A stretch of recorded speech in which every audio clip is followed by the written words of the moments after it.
ประกาศถึงพี่น้องคนลาวทุกทั่วหน้าถึงเวลาแล้วพวกเขาจะร่วมใจกันซักทุ่งหลบและใส่มาตรการทุกรูปแบบเพื่อต่อต้านรัฐบาลเผด็จการสปป.ลาวซึ่งได้กดขี่ข่มเหงพี่น้องประชาชนคนลาวเฮามา45 ปีโดยเฉพาะแมนฆ่าคนบริสุทธิ์เส้นตัวอย่างท่านดร.สมบัติสมพรและจับกลุ่มพวกพี่น้องลูกหลานนักศึกษาปี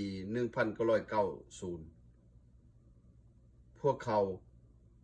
มาห้องขอประชาธิปไตยและจับลูกหลานเฮาไปทำงานอยู่ประเทศไทย3 คนและท้าวออสการ์และรวมทั้งเจมวยและรวมทั้งจับเพชรภูธรในเวลานี้ข้าพเจ้าขอประกาศถึงพี่น้องคนลาวทุกทนาเฮาต้องใส่มาตรการต่อต้านทุกรูปแบบโดยเฉพาะพี่น้องอยู่ประเทศที่3เฮาเฮ็ดตามประชาธิปไตยถ้าทูตออกมาเฮาขับไล่หรือลูกแรงตีนมือหรือคนอยู่ในรัฐบาลมาบ่ว่าประเทศใดเฮาจัดการมันและอยู่ประเทศที่2แล้วแต่ลูกหลานจะพิจารณาเอาตาแท่นตาแขวแท่นแขวแล้วแต่ลูกหลานจะทำนั่นคือเฮาต้องใส่มาตรการหรือว่าลูกหลานมันในพรรคและรัฐมาเมืองไทยลูกหลานจะลงขันกันจัดการอะไรก็แล้วแต่และลูกหลานอยู่ในประเทศที่1แล้วก็พิจารณาว่าเฮาจะต่อต้านแบบใดโดยเฉพาะอยู่อเมริกาหรือว่าอยู่ประเทศต่างๆในประเทศที่1เฮาจะขับไล่พวกลูกแรงตีนมือหรือพวกใดสิมาปั่นป่วน2เฮาจะบ่ใส่สินค้าทุกอย่างของ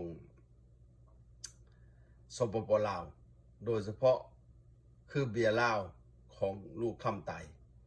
อย่างนั้นข้าพเจ้าจึงฝากมา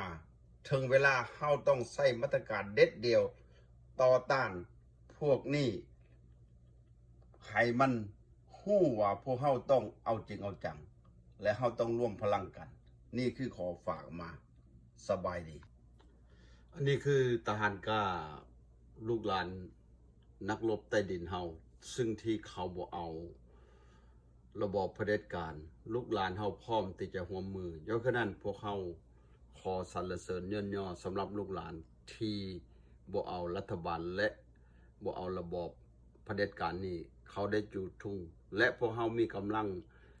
อยู่ในประเทศลาวหน่วยใต้ดินและกำลังติดอาวุธมากมาย